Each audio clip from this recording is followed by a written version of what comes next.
God blesses their union and urges them to procreate. He is saying, "Be fruitful and multiply." But while we may be comfortable with sex as a part of the human condition, in the Middle Ages, sex was seen as contributing to man's fall from grace.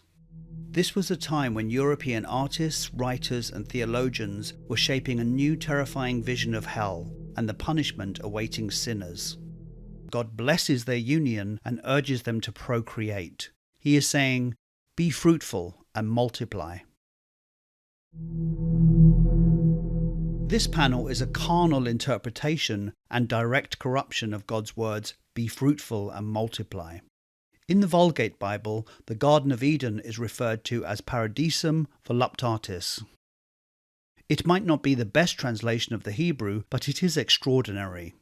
To Bosch, Eden would have been known as the paradise of pleasure. In the central panel, Bosch shows mankind giving into temptation, a scene anyone familiar with the Bible knows is not depicted.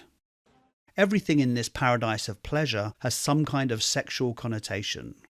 Hollowed out fruit is referring to female genitalia. Two cherries together, male genitalia. In the Middle Ages, to pluck fruit in Dutch was a euphemism for sex. And the Dutch word vogelen, meaning bird, was a double entendre for sexual intercourse.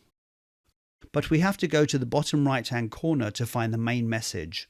It is of course debated, but I think this is Adam and Eve, who are now fully aware of the existence of good and evil. Adam is looking directly at us, as if he's the only one to understand what's going on, pointing at Eve as if to say, she's to blame.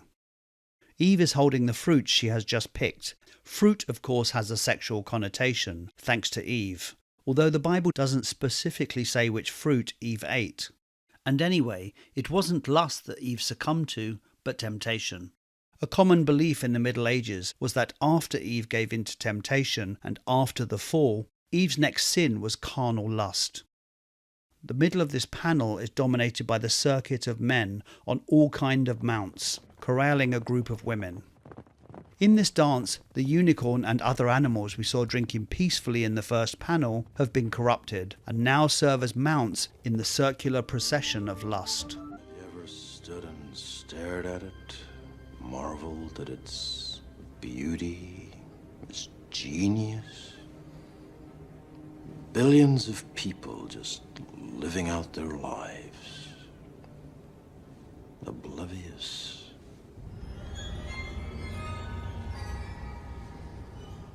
You move to an area and you multiply, and multiply until every natural resource is consumed.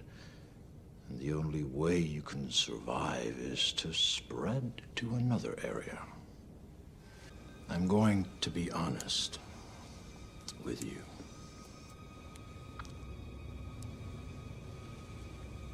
I hate this place. This zoo, this prison, this reality, whatever you want to call it. I can't stand it any longer. Because if you listen carefully, you realize something that changes everything. Love itself is not a fairy tale, it is strategy.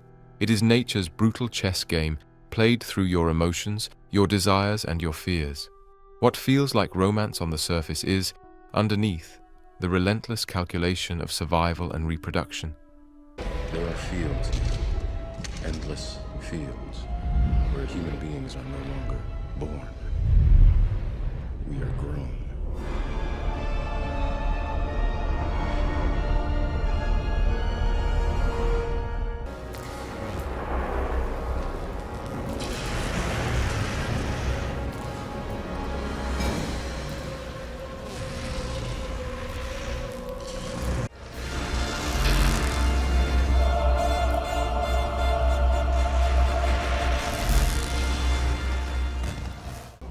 I came to realize the obviousness of the truth. What is the Matrix? Control.